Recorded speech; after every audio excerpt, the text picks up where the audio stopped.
Bonjour, merci d'être là. Je souhaite de vous voir tout le monde en vrai. Alors, moi, je suis le docteur Marie-Ève Goyer. Je suis un médecin de famille depuis longtemps maintenant. Et je fais beaucoup d'organisations de services là, au Sud-Centre-Sud. Je suis médecin conseiller au ministère. Mais je suis aussi directrice scientifique de l'équipe de soutien clinique en dépendance et en itinérance, dont on va vous parler aujourd'hui. Et je suis accompagnée donc de deux de mes super collègues. Barbara. Bonjour, Barbara Havard, utilisatrice de drogue d'héroïne injectable depuis 30 ans. J'ai arrêté depuis 3 mois. Ceux qui étaient là tantôt le savent. Et puis, je travaille depuis 1 an pour le programme ProFam 2.0 de Méthadone, où on donne des formations à travers le Québec pour réduire les surdoses. Merci d'être là. Est-ce qu'à distance, vous entendez maintenant? C'est parce que j'avais mis une mute en attendant qu'on commence. Est-ce que quelqu'un à distance peut me faire un coucou dans le chat, me dire si vous entendez le son? Yeah, bravo. Je te laisse te présenter, Mireille. Bonjour, moi je suis Mireille Fargin, je suis infirmière clinicienne assistante au supérieur du média dans le CIS de la Montérégie-Ouest au niveau du volet santé mentale des classes. Et je suis nouvellement consultante aussi pour Escodi depuis. Alors, bienvenue tout le monde. C'est le fun de voir autant de beaux visages aujourd'hui. Ce qu'on veut faire avec vous aujourd'hui, c'est présenter un modèle et une réflexion parmi tant d'autres. On a zéro la prétention de détenir la vérité, mais vous montrer un peu comment on a cherché à adapter les pratiques du réseau de la santé et des services sociaux pour lutter contre la stigmatisation et les inégalités sociales, en particulier envers les personnes en situation de précarité. Et vous présenter donc le modèle de l'ESCODI.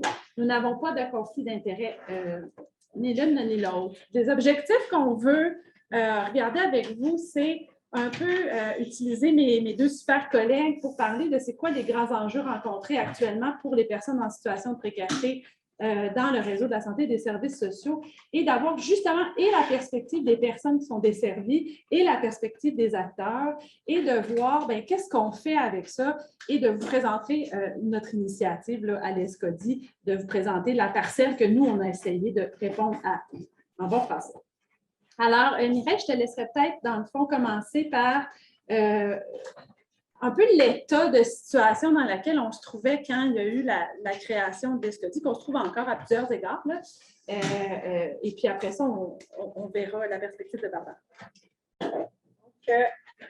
Donc, vous savez qu'on est dans une crise pandémique depuis quelque temps. Ça a amené le réseau de la santé à beaucoup de bouleversements et encore plus dans une situation au niveau de la dépendance. Donc, nos organisations ont dû vraiment s'adapter à vitesse grand V. Donc, si je fais un petit résumé des à peu près 5-6 dernières années, arrivée de la naloxone dans le milieu de la naloxone gratuitement, plus de permis méthadone pour les médecins, plus besoin d'avoir ce permis-là, téléconsultation, loi 31 avec les possibilités pour les pharmaciens de prolonger et ajouter les prescriptions, l'approvisionnement plus sécuritaire, la buprenorphine sous toutes ses formes, on a en injectable, on a en sublingual, on a évidemment tout le protocole long, protocole court dans le microdosing, le Cadien en TAO et le TAOI. Là, peut-être que j'ai manqué bien des affaires, mais ça devient un petit peu compliqué pour un clinicien d'arriver à suivre la parade dans tout ça. C'est un peu le positif de l'arrivée, pas c'est un peu, c'est le positif de l'arrivée de l'ESCODI, de pouvoir, à un seul endroit, arriver à retrouver et à suivre un peu la cadence, d'être capable de se mettre à jour dans ce qui se passe et puis nous permettre, il y a des guides qui ont été construits. De toute façon, là, je ne prendrai pas le punch de Marie-Ève qui va en parler de tout à l'heure, mais c'est un peu, ça permet à un seul endroit de retrouver rapidement l'information et être capable de pouvoir suivre dans tout ça. Aussi, ça nous a permis. Je me suis mélangée dans le petit. OK.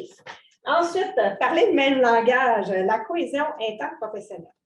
Évidemment, les rôles et les responsabilités de chaque professionnel, donc c'est assez clair dans les équipes de soins.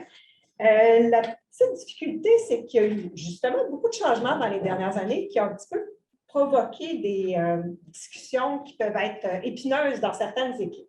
Je vous donne des exemples. Les tests d'urine, on en fait-tu ou on n'en fait pas? Est-ce qu'on en fait pour des doses non supervisées ou on n'en fait pas? L'approvisionnement plus sécuritaire, pourquoi on le fait? Est-ce qu'on doit, à combien qu'on peut en donner, jusqu'à combien on peut en donner? Doit-on être en traitement ou on n'a pas besoin de l'être? Les wet shelters, pour qui, jusqu'à où on accepte la consommation? TAOI, qui peut l'avoir? Est-ce que c'est un traitement ou c'est un approvisionnement plus sécuritaire? C'est toutes des réflexions éthiques et cliniques qu'on a eues, qui ont amené vraiment une transformation de notre pratique. L'ESCODI, elle est là pour provoquer ces réflexions-là, qui a amené des changements dans nos réflexes cliniques. Le souci également d'inclure les pairs aidants à plusieurs niveaux dans les plateformes de réflexion, qui a amené des guides cliniques et également dans les discussions cliniques, je pense sur l'heure du dîner, dans les discussions sur l'approvisionnement sécuritaire, ça a amené des perspectives absolument nécessaires pour bouleverser nos pratiques. Le réseautage, grâce aux rencontres cliniques, justement, ça nous permet de rencontrer d'autres professionnels vivant des réalités similaires aux nôtres au niveau organisationnel. Dans le précédent atelier que j'avais, justement, on parlait de ces enjeux-là. Chaque organisation a ses enjeux. C'est pas parce que, tu sais, dans le fond, la réalité qu'on peut vivre ici en Montérégie peut être assez similaire à ce que peut vivre le Trois-Rivières.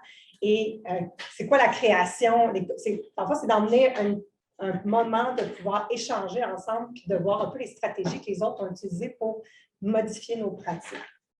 Puis, ça permet justement de briser l'isolement clinique.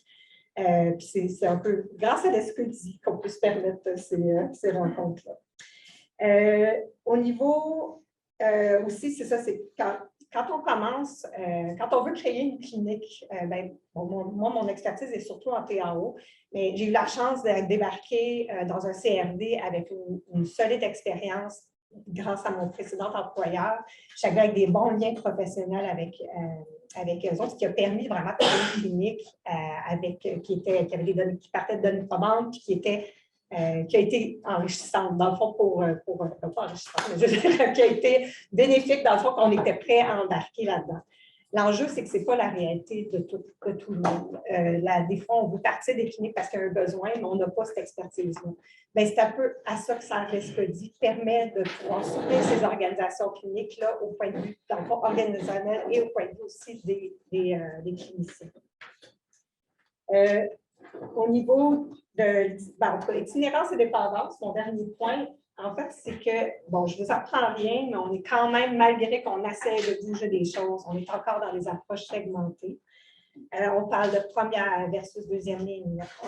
Santé mentale, dépendance est maintenant associée, mais on a encore des petits glitches du passé de ces deux réalités parfois.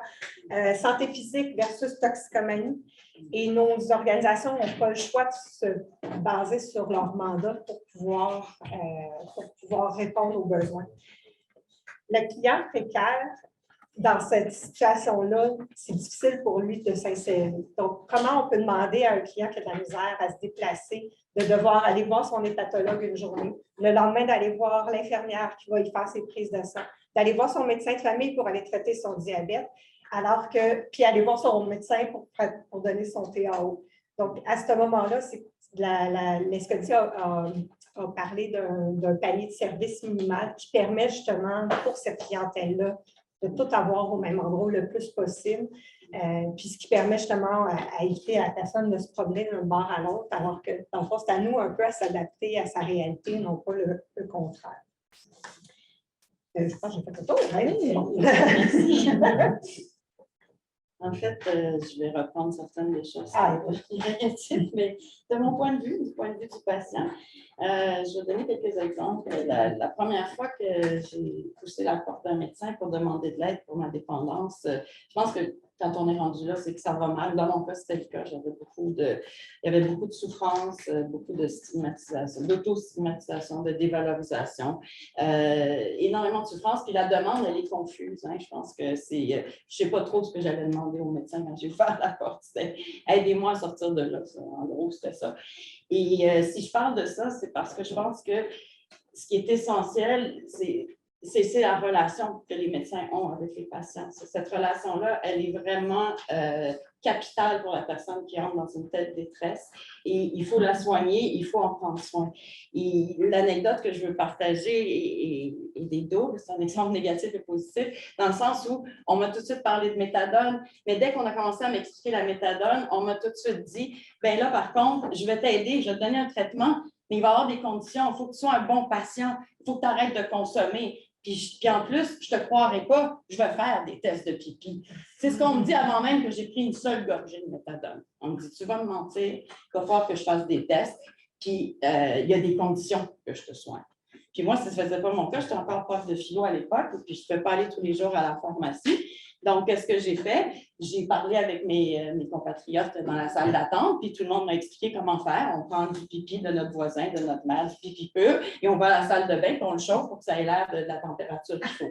Alors, j'ai fait ça pendant quelques semaines, et puis à un moment donné, je voyais mon médecin avec son petit crayon écrire « test négatif, bravo ». Par rapport, j'ai dit « vous êtes conscient là, que c'est une mascarade, tout ça? » J'ai dit tu sais, mais les données que vous avez, là, vous faites de la recherche, vous passez vos services sur des données qui sont fausses. Puis j'ai dit, moi aussi, je suis perdante, là, je suis la seule qui parle le plus, en fait, parce que si je veux être aidée, il faut que je vous dise qu'est-ce qui ne va pas. Je suis consciente, je n'arrive pas à arrêter, c'est pour ça que je suis ici, je ne suis pas capable d'arrêter.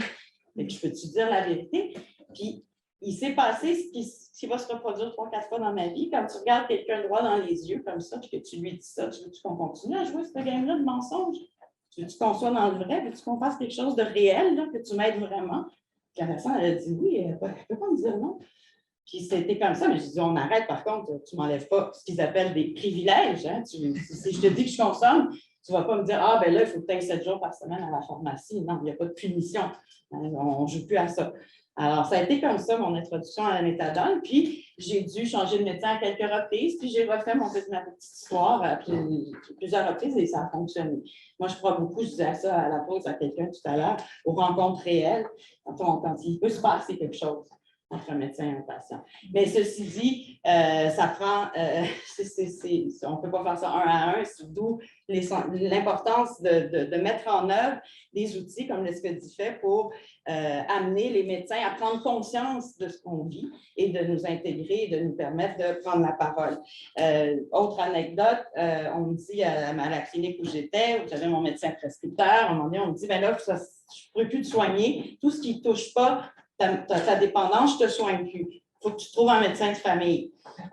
Bon, les raisons sont tout à fait légitimes. Elle me dit parce que vous êtes une population vieillissante, vous avez plein de bobos, vous êtes difficile à soigner. Tout ce temps-là que je vais prendre avec toi, je ne peux pas le donner pour prendre d'autres personnes qui souffrent de dépendance. Bon, c'est très légitime, je comprends. Sauf que, j'en viens à ce que Mireille dit, c'est très difficile d'être fractionné. Puis c'est pas juste une question de temps, comme elle le dit, mais c'est un enjeu aussi de se déplacer et tout. Mais on n'est pas des morceaux comme ça, on ne peut pas être morcelé comme ça. Je veux dire, ma dépendance, elle a des conséquences et des enjeux sur plein d'autres sphères de ma vie qui vont toucher même ma santé. Je veux dire, ma dépendance me coûte extrêmement cher, donc je m'alimente moins bien, donc je vais avoir des troubles de santé qui vont être reliés à ça. Ça me coûte cher, je fais de la criminalité, je fais de la prostitution, j'ai des CTSS, je retourne à la santé. Fait que on est un tout. On est un tout, puis la dépendance, oui, ça bouscule, c'est un de marée qui bouscule toutes les sphères de notre vie. Donc, pour moi, c'est essentiel d'avoir tous les services en un seul endroit, du moins si ce n'est pas en une personne, d'avoir ça en un seul endroit. Et j'ai eu la chance, il y a quelques années, de participer à un programme de recherche qui s'appelle Naomi, qui donnait de l'héroïne aux héroïnomans, de l'héroïne médicale. Et c'est un des effets bénéfiques que j'ai eu en allant là, c'est l'intégration médicale et psychosociale, d'avoir tout au même endroit. Et ça vaut toutes les thérapies du monde. Vous savez, parce que souvent, une thérapie en dépendance, c'est un lieu fermé, isolé, où vous n'êtes pas dans la vraie vie. Mais en allant 3 fois par jour chercher mon traitement médical, il y avait là des infirmiers, des intervenants avec qui je pouvais parler. Si j'avais, par exemple, un problème le matin avec mon copain, je pouvais en parler le matin en allant cherchant mon traitement, avoir des cues, essayer des choses la matinée, revenir le midi, débriefer sur ce que j'avais fait, avoir d'autres trucs, puis le soir, redébriefer, d'avoir ça 3 fois par jour pendant 1 an dans ma vie. J'ai jamais eu quelque chose qui m'a autant servi que cette année-là. Parce que cette imbrication-là du psychosocial dans la vie réelle, on trouve ça nulle part ailleurs. Et c'est énorme. Et la déstigmatisation qui entoure tout ça, cette prise en charge où il n'y a pas de conditions, justement, on ne dit pas il faut que tu sois un bon patient pour t'arrêter de consommer pour que je te soigne. Non, on te prend comme tu es, là où avec les difficultés que tu as. Et c'est très humanisant et c'est très bénéfique de se sentir un être humain à part entière, entier et digne. Donc, il faut mettre en place des services qui tiennent compte de ces réalités-là. Merci, je ne sais pas trop ce que je peux dire après ça. Mais dans le fond, c'est un peu ça, la table dans laquelle on a voulu développer le modèle de service. On a eu la chance de commencer par de la recherche où on est entre autres allé voir justement toutes les cliniques qui faisaient, c'était des fonds opioïdes, on est allé voir toutes les cliniques qui faisaient une approche dite à bas seuil, d'aller avoir une intégration de services puis chercher des populations les moins rejointes habituellement. Et on a fait en fait 2 projets de recherche, un qui était sur plus l'approche à bas seuil pour les personnes qui ont une dépendance aux opioïdes et l'autre sur le sevrage des opioïdes. Je vais moins parler de ça, mais je veux quand même dire qu'on a quand même attrapé encore beaucoup d'endroits où il se fait du sevrage des opioïdes chez des clientèles qui ont une dépendance. Et juste dire, dans ma capsule, que bien évidemment, il ne faut absolument plus jamais faire ça sous aucune condition. Mais évidemment, des fois, il y a des personnes qui veulent un sevrage. Et que ce soit l'institution qui impose un sevrage ou qui dit c'est ça qu'on fait, c'est une chose qu'il ne faut pas faire. Que la personne soit tannée, qu'elle veuille essayer un sevrage, c'est une autre chose. Mais si c'est ça, on l'accompagne quand même en la mettant sous un traitement qui est la méthadone ou la buprenorphine, naloxone. C'est juste, alors ça va être le même processus que quelqu'un qui voudra un traitement. Même, sauf que la durée va être plus courte. Et la personne va être libre en tout temps d'interrompre le sevrage de cette médication-là si elle souhaite rester en traitement. Mais je le dis quand même parce qu'on s'est rendu compte que c'était encore une pratique assez faite dans les établissements institutionnalisés et dans le contexte où, en plus, maintenant, on a un marché illicite hyper contaminé. On ne veut surtout pas que des gens se sèvrent et doivent retourner en catastrophe sur le marché illicite. Fin de la parenthèse, sevrage.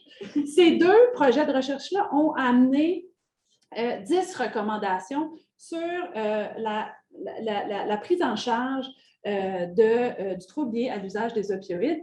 Mais on pourrait enlever le trouble lié à l'usage des opioïdes puis dire comment on approche dans le réseau de la santé les personnes les moins rejointes et en grande situation de précarité. Une de ces recommandations-là, c'était justement de trouver à la même place des outils, des formations, puis du soutien clinique pour les clientèles les plus complexes. Et de là est née notre équipe. Donc, depuis, on fait encore un peu de recherche, mais on se concentre vraiment sur la production, soit d'outils cliniques ou pour les gestionnaires d'organisations de services ou du soutien clinique pour les personnes en situation de précarité. C'est un petit peu épeurant, là, vu de même. Mais mettons que l'objectif ici, c'est de vous montrer à quel point on est morcelé aussi au Québec. Là. Plusieurs institutions. Moi, je fais ça, mais je ne fais pas ça. Je vais jusque-là, mais ça, je ne peux pas le faire. Historiquement, j'ai eu ce mandat-là, mais ça n'aurait pas dû être moi qui l'avais, mais c'est parce que personne ne voulait le faire. Je l'ai pris.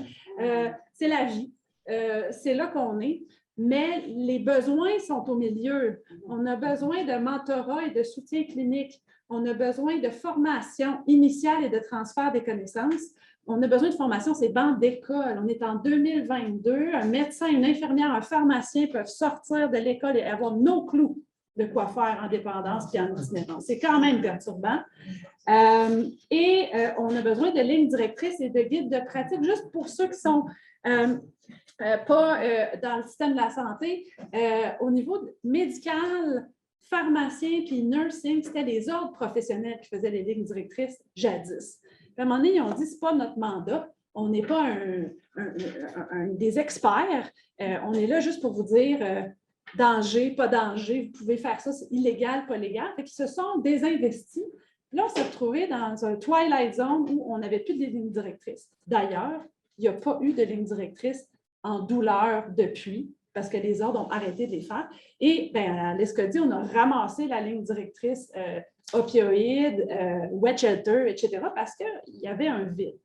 De là, l'importance justement de travailler avec toutes nos institutions puis de voir comment est-ce qu'on se divise la tâche, comment on peut travailler ensemble pour répondre aux besoins des personnes. Alors, je passe vite sur nos mandats, je vous l'ai dit un peu, on va de la revue de littérature jusqu'à la création d'outils, jusqu'au transfert des connaissances, au groupe de discussion, incluant souvent des personnes desservies par les services, blablabla. Save the date, 16 mars 2023 pour notre événement annuel. J'aurais dû mettre une diapo. Donc, bienvenue à ceux qui s'intéressent. Puis, juste pour être clair aussi, on vise l'ensemble des professionnels de la santé et des services sociaux du réseau de la santé. Pas juste les médecins. On a parlé beaucoup de médecins parce qu'on a eu beaucoup d'enjeux médicaux, là, mais c'est pour l'ensemble des professionnels de la santé. Des fois, ça déborde un peu sur le communautaire, mais on n'a pas un mandat de desservir le communautaire. Mais par exemple, en COVID, c'était souvent le réseau qui se délocalisait dans des organismes communautaires pour aller soutenir. Là, on se rendait compte que le réseau n'avait pas les outils pour aller former le communautaire à qui on disait tu couches du monde, tu les gardes 14 jours, naloxone, wet shelter, tout le monde était un peu. Il a fallu qu'on s'investisse aussi un peu à cet égard-là. Ça, c'est mon obsession. J'en rêve la nuit. Je pense que c'est le graphique le plus utile qu'on a produit avec l'ESCODI. Je veux juste vous le lancer parce qu'on en a parlé dans l'autre conférence que je viens de faire. C'est ça le problème au Québec. Le problème au Québec, c'est qu'on n'a pas hiérarchisé nos soins.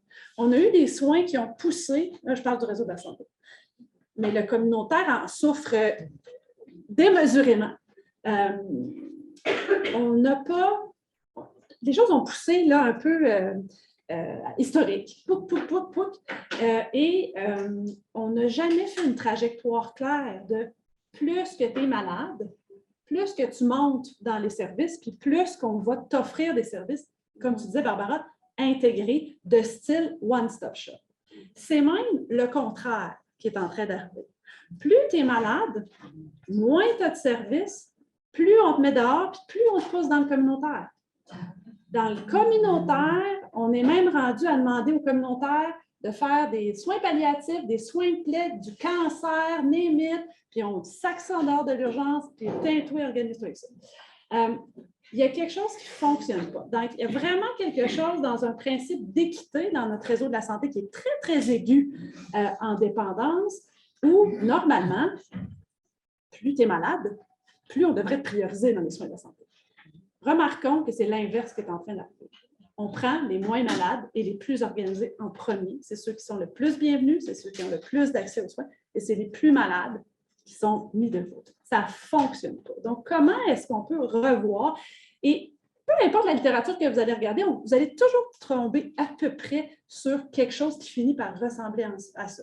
En santé mentale, on finit par ressembler à ça. En maladie chronique, on finit par ressembler à ça. Plus tu es en situation de précarité, plus tu es comorbide, plus tu as plusieurs problématiques, plus on devrait te donner du soutien. Plus il devrait avoir à la même place tous les mêmes services. Donc, par exemple, diabète. Je vais voir mon médecin de famille, j'ai un diabète standard, je fais juste voir mon médecin, il me prescrit, je vais voir mon pharmacien, il m'organise tout seul, tout va bien, super. Je commence à avoir des glycémies up and down, ça ne fonctionne pas, je ne comprends pas, j'oublie mes médicaments, il faut que je me rajoute de l'insuline, ce n'est pas clair. Bien là, on doit rajouter des services. Tu vas avoir une infirmière que tu vas voir. Tu vas voir quelqu'un qui va venir à la maison voir comment tu te débrouilles. On intègre de plus en plus, puis on met de plus en plus une cavalerie lourde autour de la personne. C'est un modèle de maladie chronique. Donc, plus la personne est malade, moins ça va bien, plus on offre des services intensifs et délocalisés, outreach, aller voir la personne, et plus on vise un modèle de one-stop shop. En dépendance, bien, il y a un petit peu de service qui va se donner dans les GMF, les groupes de médecine familiale. On a tout investi depuis Barrette dans les GMF, donc vraiment centralisé. Si vous avez un médecin de famille, là, on fait tout, nous autres, on sauve votre vie, tout va être réglé. Il faut vraiment rentrer dans le GMF pour avoir les services autour. Des fois nutrition, des fois physio, des fois pharmacien, des fois infirmière, ça bouge d'un GMF à l'autre. Mais c'est la porte d'entrée d'avoir un médecin de famille. Donc, juste là, vous venez d'exclure la majorité de vos patients. En GMF, niveau très différents, pas de formation, c'est bancs d'école. Donc, des fois, vous pouvez, dans un GMF, avoir une dépendance puis avoir personne qui sait quoi faire avec votre dépendance. Mais tous les autres problèmes, par exemple, on peut vous les offrir, on peut aller à la maison, on peut avoir la diététiste, on peut avoir la psycho, on peut avoir tout ça. Sauf qu'on ne peut pas s'occuper de la problématique principale qui prend le plus de votre temps. Donc, on va vous référer vers un centre de réadaptation en dépendance où il n'y a pas de médecin, pas de psychiatre, avec une équipe psychosociale qui porte les patients. Pouf, comme ça. Là, quand vous allez devenir encore plus malade et franchement psychotique, bien, vous allez avoir une équipe d'intervention dans la communauté SimCiv qui va venir vous voir. Pas de médecine physique, pas toujours de la dépendance. On n'a pas réussi à intégrer ces services-là pour faire en sorte que plus vous êtes malade, moins vous êtes capable de fréquenter les portes usuelles, plus on regroupe les services que la personne a besoin. C'est ce que je viens de dire. Et de là, ce que Mireille parlait aussi de l'histoire du panier de services. On est allé voir dans la littérature, puis dans toutes les équipes qui faisaient du bas-seuil, c'est quoi, à part le traitement de la dépendance, c'est quoi qu'on devrait être capable de faire tout le temps? Parce qu'on vient aussi d'une historique où on disait, ce que tu nommes, oui, mais ici, on traite la dépendance, fait que les autres problèmes, on ne peut pas s'en occuper, on n'a pas le temps. C'est vrai, on est pris avec vraiment un manque d'accès. Ceci dit, ce qu'on voit dans la littérature, c'est qu'il y a quand même certains enjeux physiques et de santé mentale qui reviennent tout le temps dans nos clientèles. Donc, peu importe où vous êtes dans le continuum du réseau de la santé et des services sociaux, quand vous voyez une personne aux prises avec une dépendance, il y a comme un minimum qui devrait être fait dans les équipes dont c'est l'objectif. Donc, je pense à itinérance, psychiatrie, dépendance. Bien, les ITSS, en passant, l'hépatite C, c'est rendu tellement facile qu'on n'a plus rien à se dire dans les congrès d'hépatite C, on se tourne les pouces. Comment ça se fait qu'on ne traite pas l'hépatite C partout actuellement? C'est comme la chose la plus simple à faire. C'est sûr qu'on vient d'une historique où c'était compliqué, mais intégrer le traitement d'hépatite C, c'est encore une merveille au Québec quand on réussit à traiter l'hépatite C dans des centres de dépendance. C'est encore compliqué. Vacciner nos patients, hépatite A, hépatite B, pneumovax, la contraception chez les femmes en âge de procréer, les tests de grossesse, évaluer et prendre en charge jusqu'à un certain point la santé mentale dans les équipes qui voient ces personnes-là. Avoir accès au matériel de réduction de méfaits, je ne peux pas croire que je suis en train de dire ça.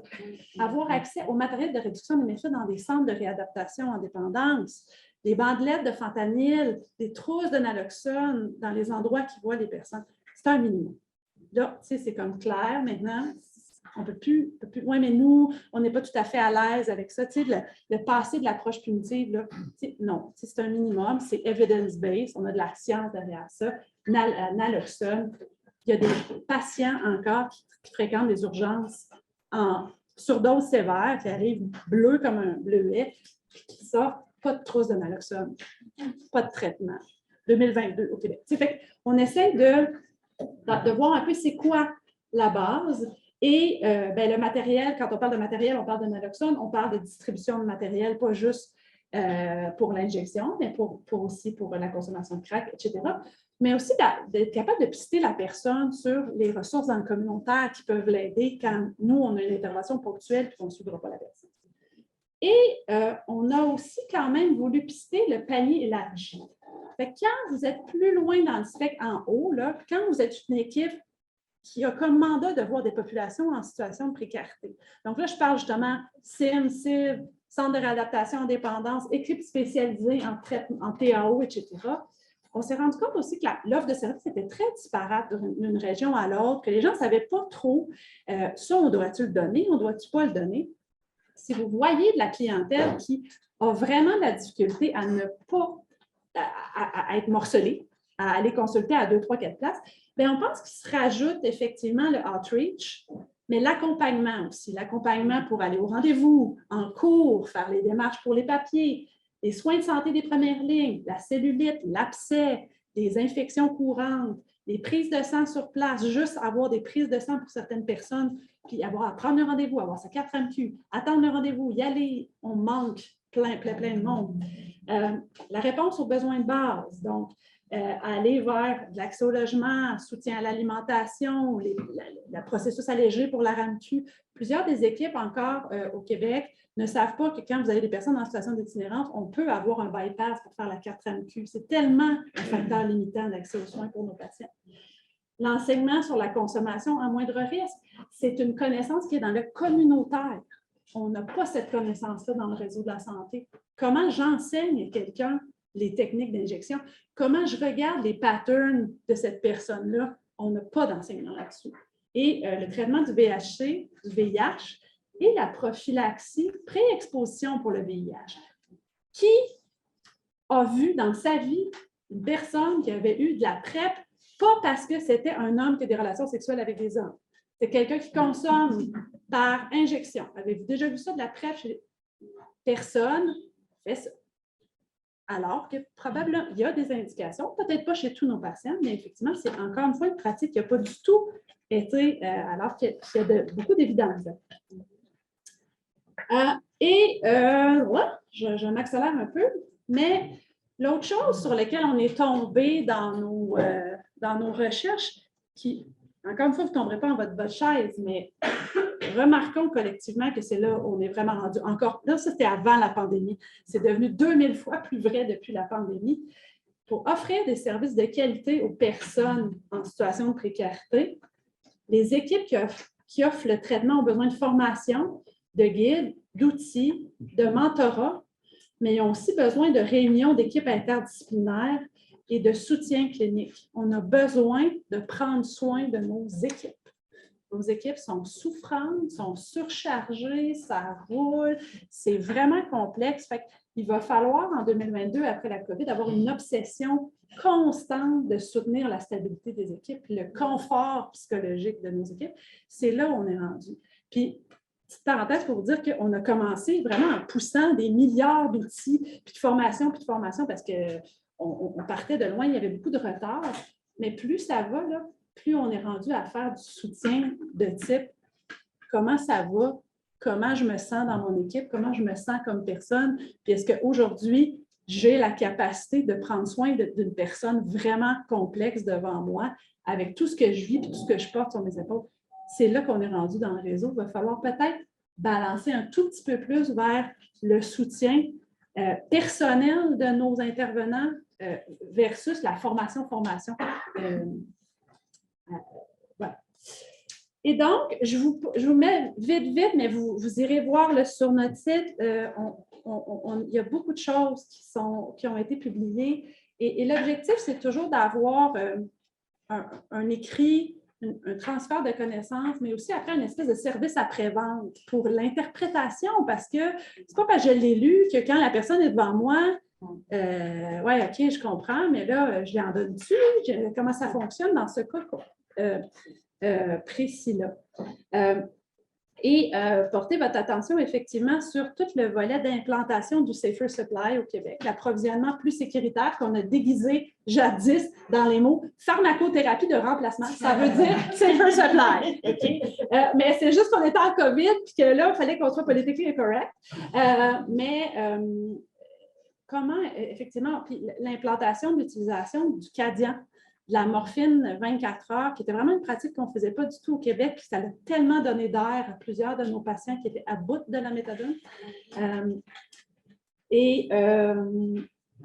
Beaucoup d'outils aussi pour la COVID, les milieux d'isolement, tolérer la consommation sur place. Je fais quand même une parenthèse aussi historique pour vous montrer à quel point au Québec, dans les milieux qui couchent les personnes en situation de précarité, donc habituellement les refuges, comment on part d'une culture où il n'y avait pas beaucoup d'interrelations entre l'itinérance et la dépendance, puis les gens peuvent difficilement consommer sur place ou du moins arriver à un état d'intoxication, consommer sur place ou même qu'on leur serve leur consommation. Mais c'est sûr qu'on va devoir intégrer ces deux milieux-là si on veut vraiment aller chercher les personnes les plus en situation de précarité. Puis, on a parlé là, beaucoup d'approvisionnement plus sécuritaire, mais je veux quand même remettre aussi en lumière la participation de Barbara, de Jérôme, de personnes avec une expérience vécue dans des discussions avec des cliniciens et des prescripteurs. Parce que, puis tu vas en reparler, on n'a pas beaucoup cette interface-là. Fait qu'on imagine beaucoup de choses, on imagine la perspective de la personne en traitement, mais on est dans une relation thérapeutique, pour ne pas dire une relation de pouvoir. Et donc, d'avoir des endroits plus neutres où on a des perspectives des personnes en traitement qui nous disent « As-tu pensé à l'effet sur moi quand tu me demandes de faire pipi devant quelqu'un pour être sûr que, tu sais, ça remet des choses en perspective. » Puis on a eu beaucoup de cliniciens qui étaient vraiment sonnés au début, mais ça a vraiment ça a fait évoluer la pratique de l'approvisionnement sécuritaire, plus sécuritaire, vitesse grand V. Tu sais, je pense, mettons, à Jérôme qui va nous dire pourquoi vous nous prescrivez des dilodides en comprimé quand vous savez tous qu'on va les écraser pour se les injecter. Pourquoi vous mettez votre tête dans le sable? Pourquoi vous ne prescrivez pas la formulation liquide, si c'est ça qu'on demande? D'avoir un endroit où les personnes qui reçoivent le traitement peuvent expliquer leurs enjeux, leurs perspectives, puis qu'on peut avoir cette discussion-là en toute confidentialité, mais en toute sécurité aussi. Ça a donné lieu à des discussions quand même fort intéressantes, mais aussi de voir comment, comme réseau, on peut intégrer cette perspective, c'est un exemple, à plusieurs endroits. Ça a été vraiment intéressant quand on a fait le guide Cadian aussi d'avoir Méthadone puis la QP Sud qui nous disait ben c'est super, tu sais, vous nous dites qu'il n'y a pas beaucoup de données. Mettons qu'on compare le Cadian à la méthadone. C'est sûr que la méthadone, il y a full de données. Cadian, il n'y a pas grand-chose. Fait que là, les cliniciens, ouf, prescrire ça, yesh! On va mettre ça comme une troisième ligne. Si tu as tout essayé après, ça.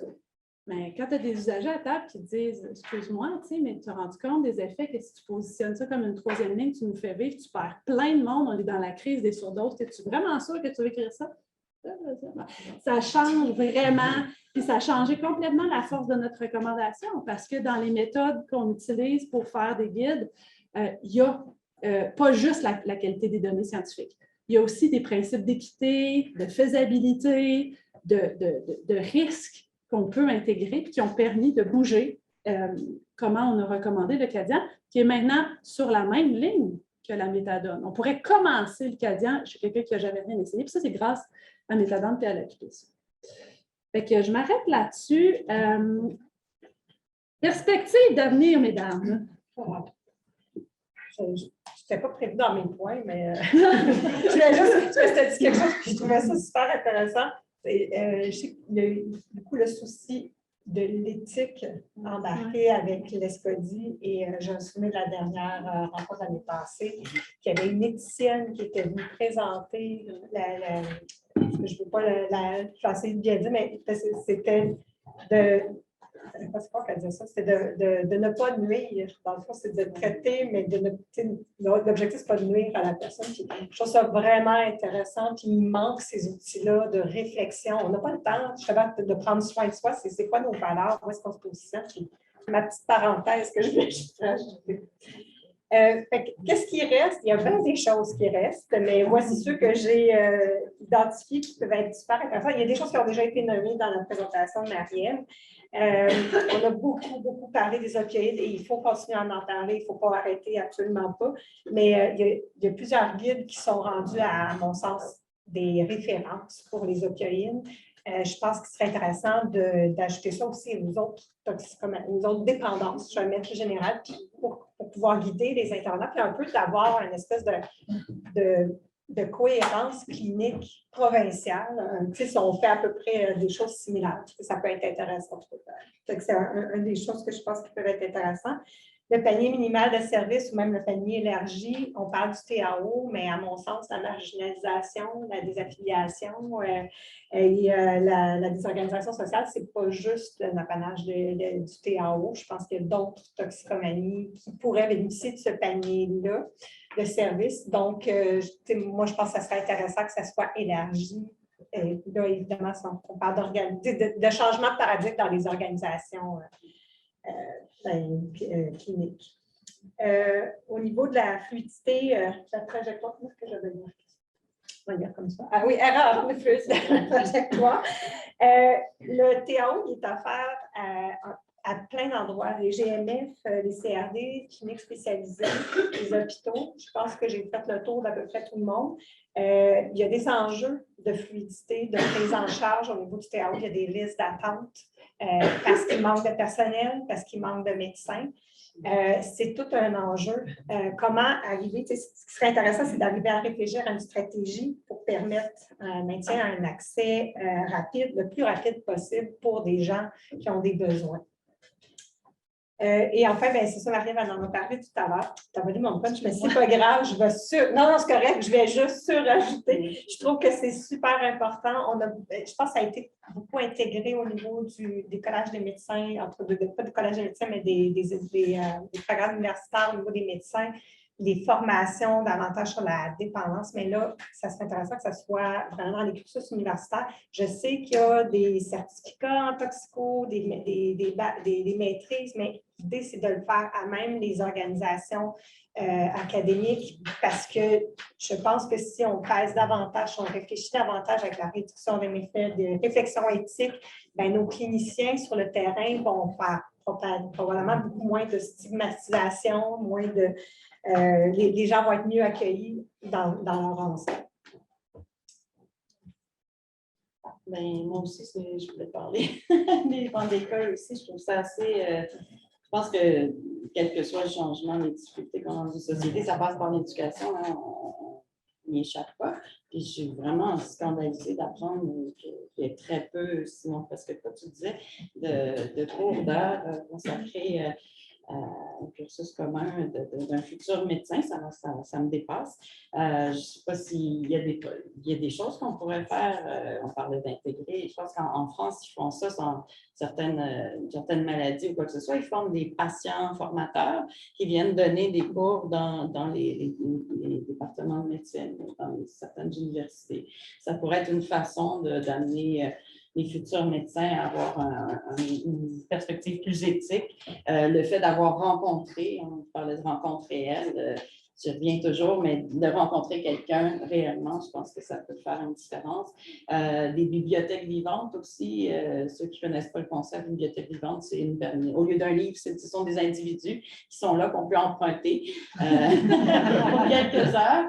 Il y a tout un encadrement, on les accompagne, il y a toute une formation et tout, mais ça serait merveilleux d'avoir, je ne sais pas moi, quelques livres vivants d'histoire de dépendance dans une faculté de médecine où les futurs étudiants pourraient aller emprunter quelques livres comme ça. Il y a toutes sortes de choses qu'on peut faire, mais il faut certainement, l'Escodie en fait, je veux dire, c'est énorme ce qu'ils font, c'est par rapport à ce qui pas. C'est vraiment heureusement qu'ils sont là, mais il faudrait trouver une façon de multiplier encore, que l'Escodie puisse faire des bébés, de multiplier, ne serait-ce que cette discussion qu'on a une heure par mois où j'ai eu la chance d'être invitée par Marie-Ève, une discussion où il y a des médecins prescripteurs qui discutent de leurs enjeux. C'est bon aussi pour leur fatigue qu'ils peuvent vivre et tout. C'est bon pour d'avoir d'autres points de vue et tout ça, puis de nous intégrer, nous, comme patientes, et ça leur donne une perspective sur ce qui se passe de l'autre côté, finalement. Parce qu'on ne peut pas faire ça, je ne pense pas que on ne peut pas discuter de ce qu'on fait avec notre propre médecin, là, on peut le faire dans certaines limites. Mais en tout cas, multiplier des approches comme celle-là, ça serait vraiment bien.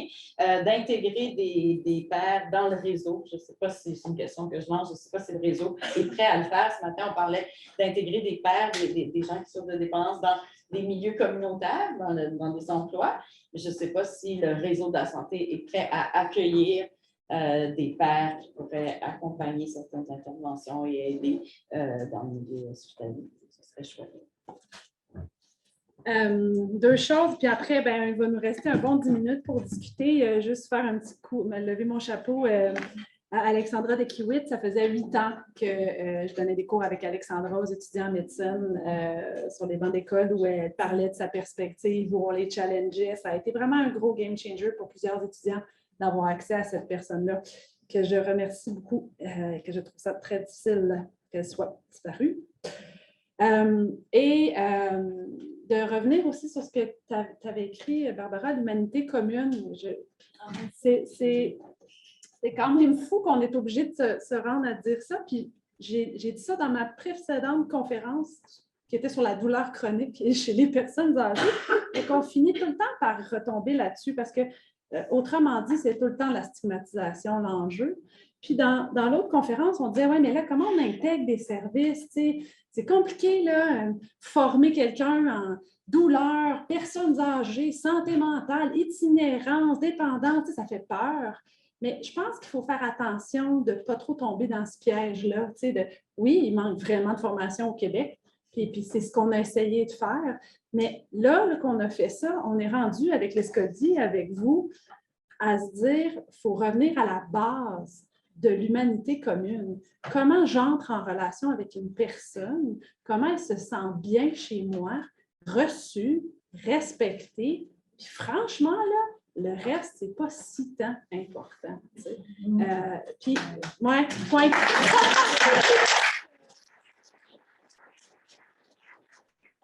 Pour revenir à ça, dans un système de la santé qui est vraiment fatigué et qui perpétue des traumas, on retraumatise beaucoup les personnes actuellement qui ont un vécu traumatique là, avec un grand ou un petit T. Mais effectivement, des choses très, très simples. Avec Léonie, on est allé voir des personnes puis, pour faire notre guide sur l'usage des opioïdes. Puis les personnes disaient hey, moi, ce que je trouve vraiment trippant, c'est quand je suis reçue dans une clinique, là, puis on me sourit. C'est ça. Là, tu dis, mais c'est ça. Je veux dire, c'est ça, puis c'est là qu'on est. Fait qu'il faut se le rappeler, puis je sais que je prêche devant des convertis, mais je pense quand même qu'il faut redire ça, puis inviter les êtres humains qui sont en lien avec d'autres êtres humains à rester comme dans une relation entre deux humains, puis c'est là que ça se passe. Puis au-delà de tous les outils et les formations, c'est quand même là, je pense que faut qu'on revienne. En tout cas, je m'arrête sur ces grandes paroles, puis d'avoir peut-être un peu vos perspectives, d'amener vos enjeux, voir comment vous vivez aussi tous ces enjeux-là dans votre réalité. On a un petit 10 minutes. Oui, 10 minutes. Oui? Alors. Bien, merci. Je suis vraiment contente de vous entendre. On prêche pour les convertis, oui, mais tu me rappelles en fait qu'il faut passer le mot ici. Ouais. C'est super important. Moi, je vais revenir, il y a un guide clinique québécois qui va sortir en 2023-2024. Est-ce que c'est dans votre mire de revoir le protocole de fin de vie pour les personnes qui consomment des opioïdes? C'est mon message super important parce qu'actuellement, le protocole n'est pas adapté pour une personne qui a consommé des opioïdes, mais vraiment pas du tout. Mon conjoint l'a vécu il y a 4 ans. Donc, je continue à passer le message là, à tous les endroits que je peux parce qu'il y a beaucoup de gens qui sont seuls en fin de vie, qui vivent une dépendance aux opioïdes et qui n'ont pas de gardien de la dignité. Moi, j'étais là et j'ai été témoin de la souffrance qu'il a pu vivre par rapport au sevrage et tout. Donc, je trouve ça important peut-être de vous le lancer, de dire, ben, s'il y a un guide, s'il vous plaît, ouvrez la porte parce que ces gens-là, ils n'ont pas de gardien de leur dignité. Puis, on doit l'être pour eux, puis c'est ça. Voilà. C'est vraiment un enjeu important. C'est tellement, on n'en parle tellement pas. Moi, je t'écoute puis je tremble parce que c'est ma crainte. J'arrête pas de dire ça aux gens. Mais je comprends que les services soient axés sur la jeunesse, la prévention, tout ça. Mais les populations dépendantes, vieillissantes, qui sont déjà seules, isolées, mais dépendantes en plus, qui vont souffrir, qui vont avoir des bobos, mais que le médecin, vous allez aller à l'hôpital ou dans un service et tout, le médecin va dire « Oui, mais c'est un drogué, je ne donnerai pas d'antidouleur. » Fait qu'avec tous les bobos qu'on va développer en étant âgés, puis qu'on n'aura pas de gardien comme toi, tu étais près de ton copain, mais des personnes seules, vieillissantes, dépendantes, il faut absolument faire de quoi, c'est horrible. J'ai envie aussi, encore une fois, on est tombé à peu près là-dessus dans notre panel sur les opioïdes et les personnes âgées. Juste vous faire remarquer, parce que peut-être ça va pouvoir vous aider dans vos interventions, que, en tout cas, au niveau médical, on est pris là avec 2 messages. Il faut se rendre compte que c'est 2 messages qui doivent cohabiter. Le premier message, c'est vous avez rendu plein de personnes dépendantes avec vos maudits opioïdes prescrits, c'est de votre faute, la crise des opioïdes, n'en prescrivez plus. C'est encore vrai pour quand on est le avant. Quand on peut prendre la décision, est-ce qu'on devrait prescrire en douleur chronique ou pas? Est-ce que les opioïdes, ça fonctionne en douleur chronique? Pas tant. Est-ce qu'on devrait en prescrire? Probablement pas. Bon, fait que là, nous, on arrive là, de plusieurs années de se faire taper sa tête. Là, en même temps, on est en train de dire, mais quand il y a une dépendance, là, ouvre la valve, tu sais, parce que là, cette personne-là est en soins palliatifs, puis elle arrive à l'urgence ou elle arrive à l'urgence avec une fracture de hanche. Je ne dis pas du Tylenol, tu sais, comme let's go. Puis j'ai eu un urgentologue qui m'a appelé cette semaine, pas très loin de Montréal, là, qui me dit, mais là, tu sais, ta patiente est venue à l'urgence, puis elle a 1000 de Cadian. C'est vrai que 1000 de Cadian, là, je veux dire, c'est 100 la dose maximum de Cadian d'habitude pour monsieur, madame, tout le monde. Avec 1000 de Cadian, les gens convulsent, ils m'appellent, t'es folle, qu'est-ce que tu fais? Je dis 1000 de Cadian, il n'y a rien là, tu sais. Mais c'est ça la dépendance. Puis là, il me dit, mais elle est un petit peu sédationnée. Je dis, mais est-ce qu'elle consomme? Oui, elle consomme du fentanyl. Est-ce que je vais enlever son Cadian? Je dis, mais non, je ne fais pas ça. Et au contraire, cette personne-là a encore besoin de consommer par-dessus, c'est qu'elle n'est pas confortable. Fait que juste montrer qu'il y a comme vraiment deux pôles, où d'un bord, on dit, prescrivez pas, c'est dangereux, ils vont mourir de surdose. Puis de l'autre côté, on dit, prescrivez plus, ils sont tolérants, vous ne rencontrez pas leurs besoins. Une fois qu'ils sont rendus là, n'ayez surtout pas la bonne idée de leur enlever la médication une fois qu'il est trop tard. Puis encore moins en fin de vie. Tu sais. Fait que c'est juste deux messages vraiment difficiles à intégrer dans une même personne. Ça prend beaucoup de formation pour comprendre que le spectre, il fait ça. Quand tu es rendu là dans le spectre, approvisionnement plus sécuritaire, ne pas aller sur le marché illicite, haute tolérance, réussir à rencontrer cette tolérance-là. Puis là, on est dans. Puis là, ça, c'est un autre problème. On est dans des doses, en tout cas à Montréal, qu'on n'a jamais vues. Fait d'être confortable à rendre quelqu'un en soins palliatifs, alors que d'habitude, en soins palliatifs, là, ils prescrivent méthadone 3 fois par jour, puis ils sont bien excités. Fait que c'est sûr que quand moi, j'arrive avec ma méthadone 200, avec du Cypress Supply par-dessus, tu sais, les gens sont comme, qu'est-ce que c'est ça? Parce qu'on est vraiment ailleurs en termes de tolérance. Mais c'est ça qu'il faut expliquer aux gens. Tu sais. On est ailleurs dans le spectre en termes de tolérance de nos patients. Mais c'est très dur de faire le transfert. C'est des doses qui font peur, alors que nos patients le tolèrent sans aucun problème. Tu sais. Qui en prendrait plus. Oui, exact. Il y a quelqu'un pendant la pandémie qui me disait qu'il était avec des quantités comme ça, qui avait besoin de ça, puis qu'il avait un problème et tout, puis il avait juste accès au téléphone puisqu'on ne pouvait plus voir les médecins. Puis c'est ça, il disait au téléphone parce que les médecins, les infirmiers, ils ne le voyaient pas au téléphone. Il disait, laissez-moi venir vous montrer à quel point je suis debout, je ne suis pas somnolent avec 1000 Cadian plus tant de dilos, de tant de méthadone. Il faut le voir pour le croire. C'est ça. Ben, tu sais, en toute transparence, quand on a commencé le programme de traitement injectable à relais, on a commencé par une personne qui n'était pas si dépendante là, comparativement à notre moyenne et qui avait déjà un traitement de méthadone, puis on a rajouté l'hydromorphone injectable que la personne s'auto-injectait, c'était l'hydromorphone médical. Puis les premières doses, on était à côté avec de l'analoxone et de l'oxygène, puis on était bien excités. Puis cette personne-là qui n'était pas la plus dépendante a monté jusqu'au maximum des doses sans jamais être sédationnée. Alors ce jour-là, je me suis rendu compte que même moi, qui est tout le temps là à prêcher, donnez-en plus, je sous-estimais grossièrement la tolérance que le fentanyl et les analogues ont induit dans nos patients. C'est fou. Personne ne me croit quand je dis que je prescris 3 fois par jour d'hydromorphone injectable à des patients, plus 200 de méthadone, plus des comprimés d'Iledil pour le soir parce qu'ils ne font pas leur nuit. C'est sûr qu'on ne soulage pas bien. J'espère que dans le guide, peut-être on a le temps pour un dernier. Oui. Mais tantôt, dans le problème de formation, je participe quand je peux aux pratiques, c'est super important, surtout comme nous en région, des fois l'information, ça prend du temps à des gens voyageurs. C'est à cause des pompes. On a des clients qui viennent de Montréal, quand on dit dans le coin Vaudreuil, Valleyfield, puis ils disent, ben là, comment ça se fait, je ne suis pas capable d'envoyer ça ici, ça me donne à Montréal, tu ne peux pas que ça se donne. Fait que là, dans l'état des comités de pratique, on apprend beaucoup, ma collègue Jessie aussi, qui est ici, mais aussi, elle dit, il y a une chance qu'on a ça, c'est un minimum, on en prendrait plus, mais c'est un minimum de ça. C'est important la formation. Il y a tellement de nouvelles affaires qui arrivent. Tu sais, l'autre chose qu'il va falloir regarder, c'est comment on peut donner de la formation légère.